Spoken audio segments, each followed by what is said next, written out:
Le vrai déclic qui fait que je me pose les questions et tout, sérieuses, c'est que un jour, ma mère m'a envoyé le tapioca de l'Ouest, dans du Ouais. village. J'ai fouillé la maison partout pour avoir 25 francs que je devais aller chercher le sucre avec. Je n'ai pas trouvé. J'ai pas eu 25 francs. En euros, je ne sais pas, ça n'était même pas un cent ou comment vous appelez, un centime. 25 francs, c'est vraiment, je ne sais pas, 0,0 quoi en dollars, je ne sais pas, Mm. centimes. Donc, pour les Africains, vous comprenez combien de quoi je parle. Et là, je me suis dit, waouh, je n'ai pas 25. Qu'est-ce qu'on fait quand on veut manger le tapioca qui n'est même pas déjà la bonne nourriture? Mais on n'a pas 25 pour acheter le sucre. Voilà un des déclics de ma vie. Et à partir de ce moment, j'ai dit, vraiment, oui, tu étais déjà un battant, mais tu dois t'interdire que plus personne de ta lignée ne manquera plus cette minable sang de sa vie. C'est terminé avec toi. Bienvenue tout le monde sur Débrouillard, le podcast qui décortique l'entrepreneuriat sur toutes ses coutures. Ici, on parle de business, de stratégie, de mindset et surtout, on vous donne des clés actionnables pour scaler vos projets. Que vous soyez entrepreneur, freelance ou en reconversion, ce podcast est votre allié pour avancer avec des stratégies éprouvées.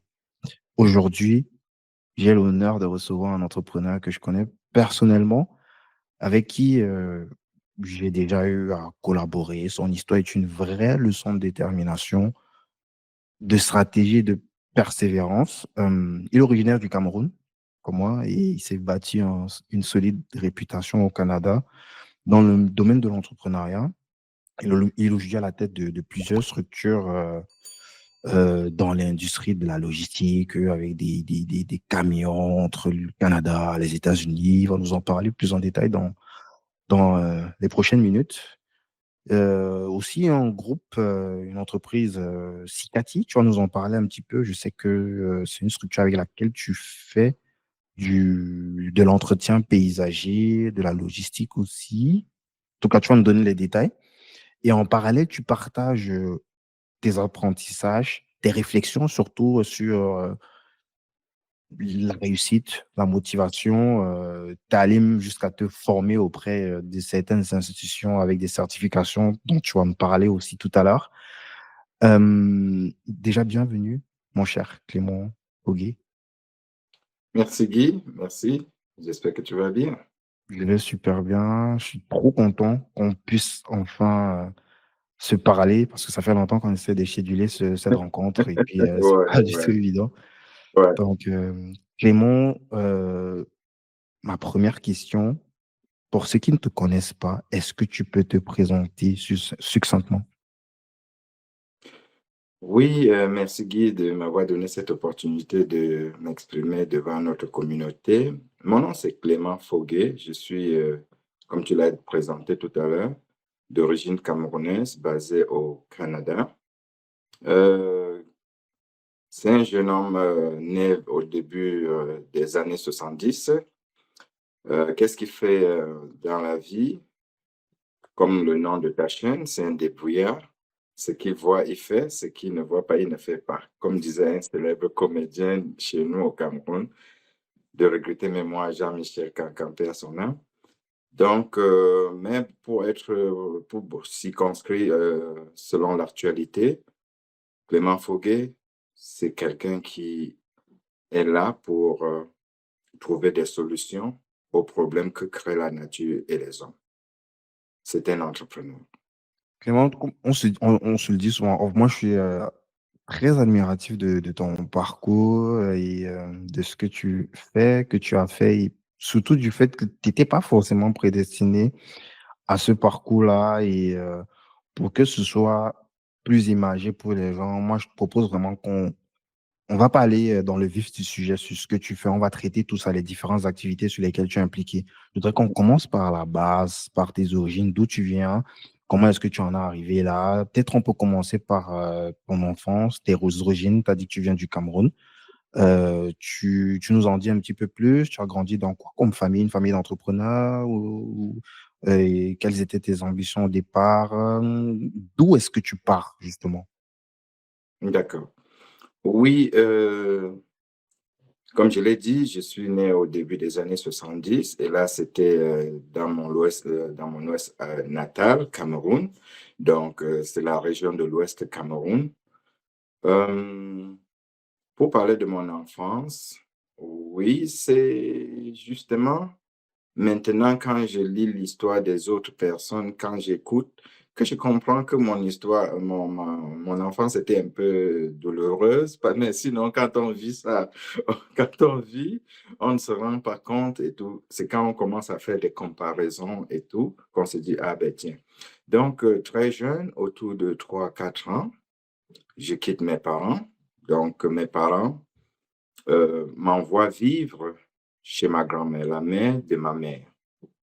Donc, on va dire, là où ma mère est née, c'était, on va dire, à une dizaine, quinzaine de kilomètres de là où elle était mariée.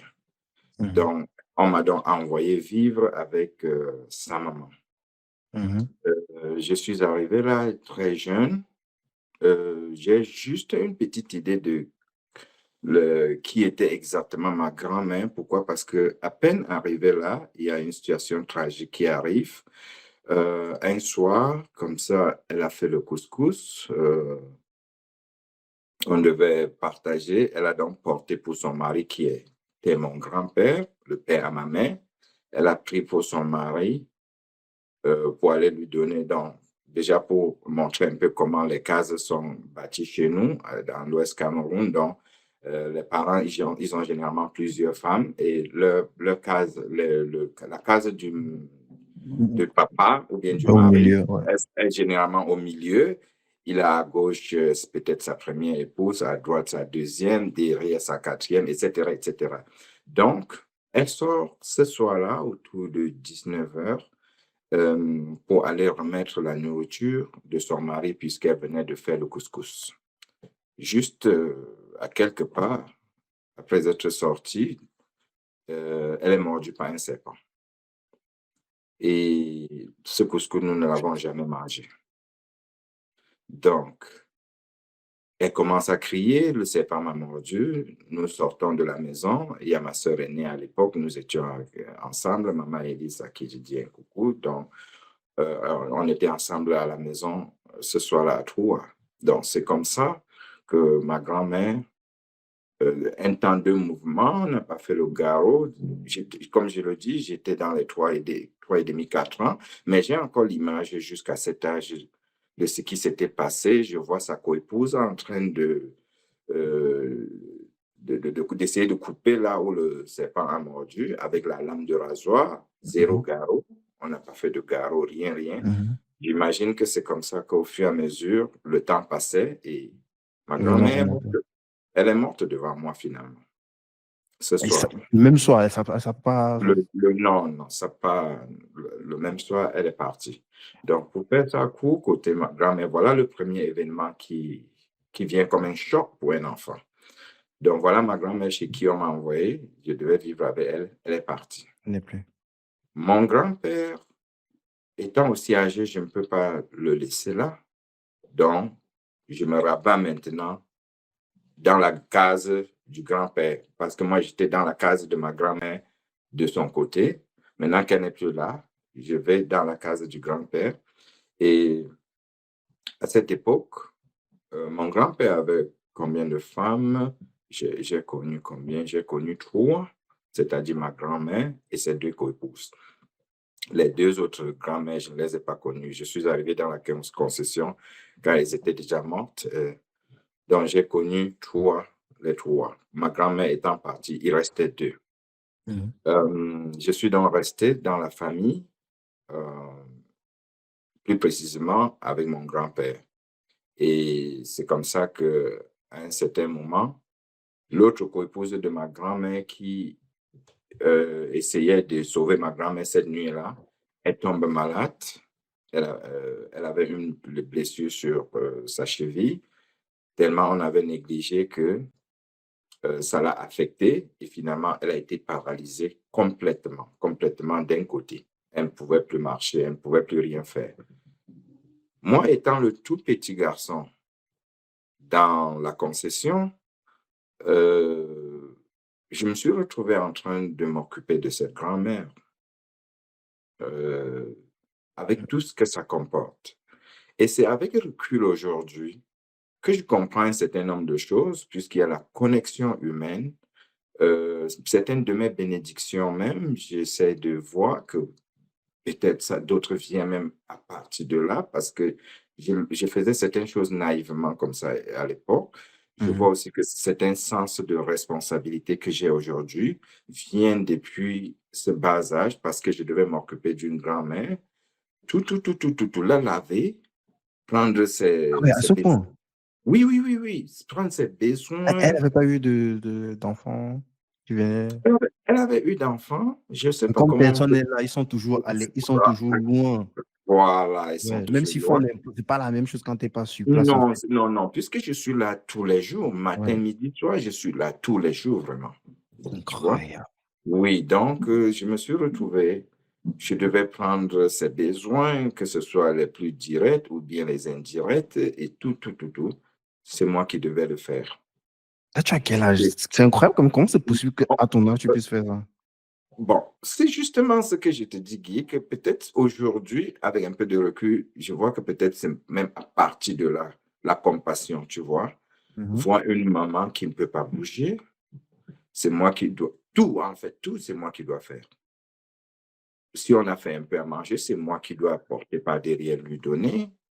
Si elle dit je veux faire mes besoins, c'est moi qui dois chercher peut-être un tissu ou remettre pour qu'elle fasse ses besoins afin que, et tout, la nettoyer après les besoins, c'est moi qui vais le faire, tu vois. Donc, à cet âge-là, nous sommes là à quoi maintenant? Parce que puisque ma grand-mère étant partie, peut-être, elle est restée faire un truc d'1 an ou 2 ans comme ça avant de tomber dans cette maladie-là. Pour pouvoir bouger, quoi. Oui, où elle ne pouvait plus bouger. Donc, on va dire quoi? Je suis là dans quoi? Dans les peut-être 6 ans. On va dire 6, 7 ans à cette époque-là environ. Tu vois? Donc, cette époque-là m'a forgé. Euh, L'école, je vis à côté du grand-père. Il ne connaît, en tout cas, je n'ai pas mémoire que mon grand-père m'a demandé si j'ai fait mes devoirs ou pas. Non, non, non, non, non, non, non. La vraie question Tu allais qu'elle quand peut même à me... l'école, quoi. Oui, oui, j'allais quand même à l'école. J'allais quand même à l'école, tu vois. Donc, il ne m'a jamais demandé cela. Ça, c'est une parenthèse. Au niveau de l'école, c'est quand j'essaie de grandir, je comprends le mot intimidation, le mot aussi. J'ai été intimidé beaucoup à l'école, vraiment intimidé, parce que vivant avec mes grands-parents, tu vois que tout ce qu'ils pouvaient vraiment faire pour moi, c'est demander si j'ai mangé quelque chose. Le reste, est-ce Mhm. que je me suis lavé avant de dormir? Est-ce que j'ai brossé mes... Bref, en fait, côté hygiène, pas vraiment.